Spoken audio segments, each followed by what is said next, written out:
Hi, I'm Instructable's user Mongpuvian, and I'm here today to show you how to make your own chocolate in your own kitchen from scratch. Alright, to start off on the equipment side, what you're going to need is all laid out over here. You'll need a small food processor or spice grinder. I have a blade grinder, not a burr grinder. Cocoa will clog up a burr grinder very easily. You'll want a kitchen scale, a molcajete, which is a Mexican traditional implement used for making chocolate, or a traditional mortar and pestle, a small pan for roasting, a bowl of some kind, and over here you can see if you want to temper the chocolate yourself, you're also going to need a marble slab. Just a small one will do, but that's an optional step and you can skip it if you want. For the ingredients, much simpler. You'll need cocoa beans, preferably ones that are unroasted, and sugar. And if you wish, you can add spices or other flavorings to the chocolate when you make it. So here I've laid out some cinnamon and some nutmeg, some little fresh nutmegs here, and some coriander. But since you're making your own chocolate from scratch, pretty much the sky's the limit as far as what you can put in there. I've heard that cardamom is pretty good. You can add in bacon bits, really just anything that you might want. And so for the first step, preheat your oven to 400 degrees. While that's preheating, you want to measure out your cocoa beans. So we can use the term measure a little bit loosely here, because you only need to really measure out enough cocoa beans to fit in a uniform layer in your pan. But I like to measure it because I'm a scientist in my day job and it's just a hard habit to break. So I find that batches of about 100 to 115 grams usually fit pretty well in my tiny little spice grinder. So here we have 117 grams of cocoa beans. So we can just move the scale and transfer these to our roasting pan. You just want to make sure that these fit in a nice even layer of one cocoa bean thick in your pan. Once the oven is hot, open it up and put in your cocoa beans. So we're going to do a two-stage roast for these beans. The first stage is going to be a short amount of time at a higher temperature, and what this will do is it'll help encourage the inside of the bean, the nib part, to separate from the outer shell. This will make the next step, winnowing the husks away from the beans, much easier if we do it properly. We can't let the whole roast happen at a higher temperature like that because cocoa beans are much more delicate than coffee beans, for instance. So if we let it go at 425 for 20 minutes, the beans would end up unpalatably dark and burnt tasting. So first step, high temperature to separate the shells. Second step, a lower temperature to develop the chocolatey flavors.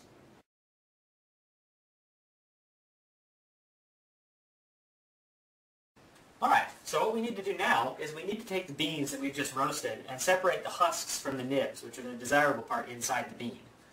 Now there's two ways to do this. You can either take the beans and peel them individually. So you just crack the husks off like that and extract the core of the bean. So this method has the advantage of giving you a nice large solid piece to work with, but the disadvantage is that it's rather slow and time consuming. A much faster way to do this is sort of by mimicking the way that industry actually separates the hulls from their beans. So if you want to do it the fast way, get yourself a plastic bag and transfer the cocoa beans into it. So just put them all in there. It's okay if you use a few. Alright, seal up the bag.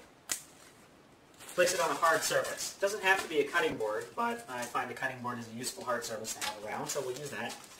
Get a rolling pin or other heavy object. Anything will work, a book or a pot or a pan. And then you want to thoroughly crush all of the beans inside the plastic bag.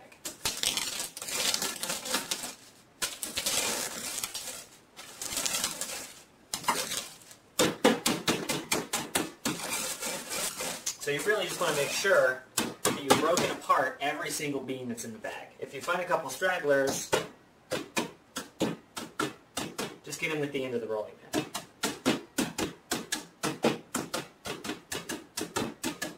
Alright, looks good.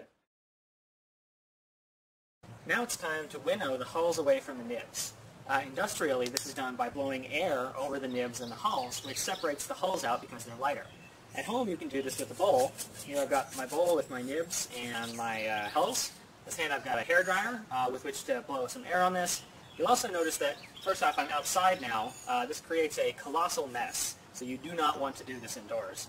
And I would also recommend a pair of safety goggles. Again, the goggles aren't required, they're optional, but if you've had a bunch of cocoa hulls blown into your face once, you'll probably want to wear the goggles the next time you do this. So all we got to do blow the hairdryer into the bowl, and toss it gently so that we can separate out the lighter parts from the heavier.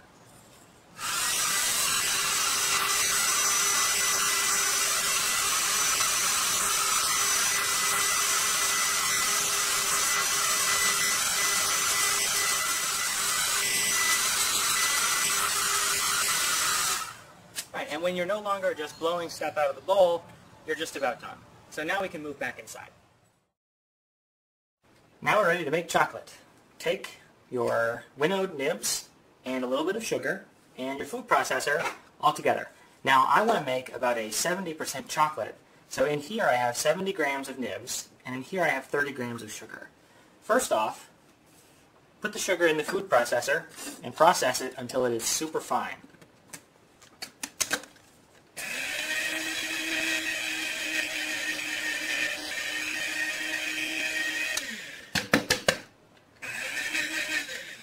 This doesn't really take too long.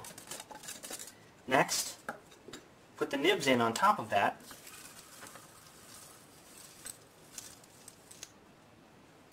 And start grinding.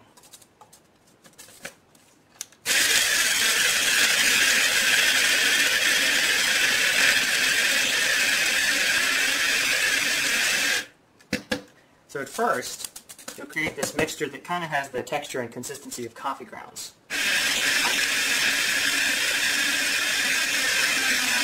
You want to keep going, and occasionally you need to scrape down the sides so that you get all the little bits that are stuck into the blades. You want to make sure that it all gets intimately mixed in there. So what I've done here is I've taken some of the mix out so as to not overtax my poor spice grinder, and to show you sort of the consistency that you're going to be aiming for as it continues to blend down. So you can see it's moved from something like coffee grounds to almost rich, like mud substance. So this is where you really need to start scraping down the bottom to get out the stuff that's stuck underneath the blades. When you do, you'll see that it's starting to appear wet and liquidy. This is the cocoa butter that's starting to squeeze out of the grounds. So we can just continue to grind this a little more until it starts to get more fluid.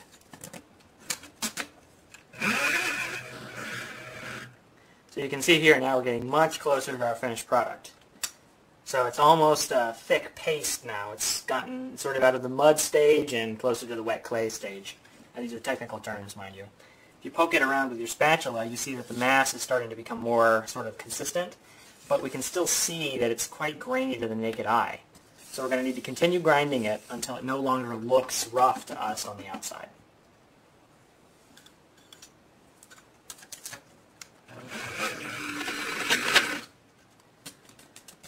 So you'll notice now how the chocolate is almost smooth. There's still some graininess to it, but it is clearly liquid. So at this point, my poor, cheap spice grinder seems to be conking out, and it's not really refining it anymore because it's too thick. So if that's the case, or you just want to thin the chocolate down a little bit so that you have a thinner, more easy-to-work-with product, you can do this by adding a little bit of cocoa butter. This is an optional step. Not everyone likes to add cocoa butter to their chocolate, but if you do, you can find cocoa butter as a solid just at health food stores and the like, and you can just spoon a little bit into the warm chocolate. It'll melt in and it'll thin it up quite nicely. So in general, you don't want to add more than about 10 or 15% of the total weight of your chocolate in cocoa butter, but a little bit won't hurt.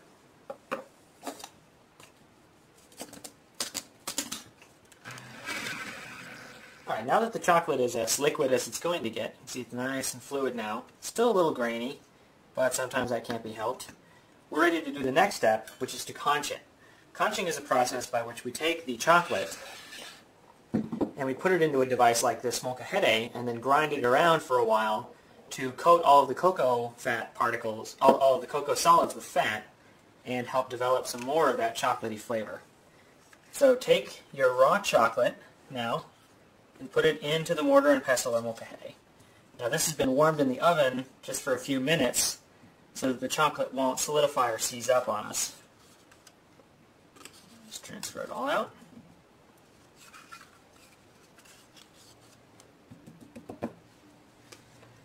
Okay, and now what you do is simple enough. Just use the molcajete or mortar and pestle as it was intended and grind the chocolate around. Just do this until your arm gets tired. The more, the better, but even a little bit will help. So you might be wondering to yourself, when am I done with conching? And the best answer is, you're done when you're done. The purpose of this is to drive out a lot of the volatile, sort of harsh chemicals that give chocolate off flavors. So the best way to find out is just to taste your chocolate and to see if you like it. And I do. Once the chocolate meets with your high standards, you're ready for tempering it if you so choose.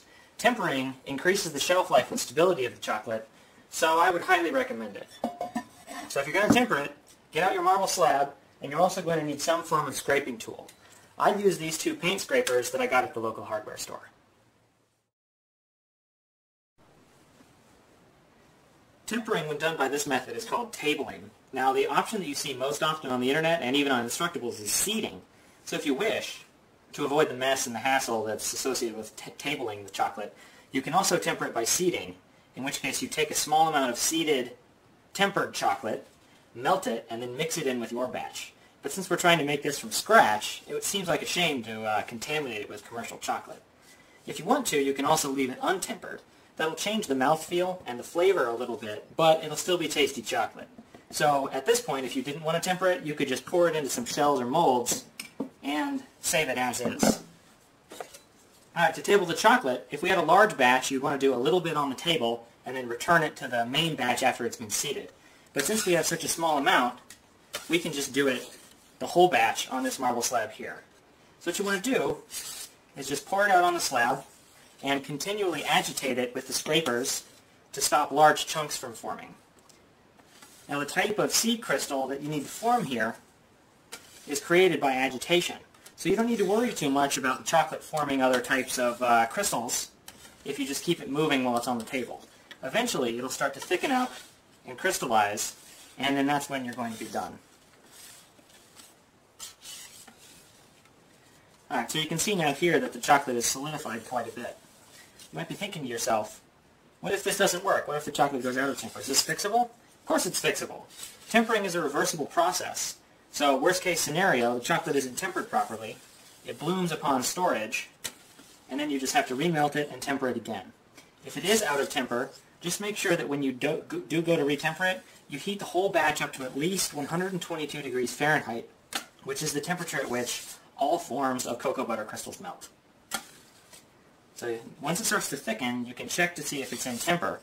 There's a couple ways to do this. One is to put the chocolate on your lip. Cocoa butter actually cools as it solidifies, so sometimes you can feel the temperature difference. Another way is to put a small amount of chocolate on a knife. This works, of course, if the chocolate is thinner, and draw your finger through it rapidly. Now, if it leaves a clear spot like that, then it's more likely that the chocolate is properly in temper. So now, we can either move this into molds, or let it solidify on the slab as is, and then break it up when we want to eat it. So I'm just going to leave this on the slab, let it solidify, and we can come back in a few minutes and see if it blooms at all to verify that it is actually in temper. So now, after letting the chocolate sit for a few minutes, you can see here it breaks up into nice even chunks, and there's no sign of white streaks, which would indicate fat bloom, which would indicate that the chocolate's out of temper. So now that it's done, feel free to break off a piece and enjoy.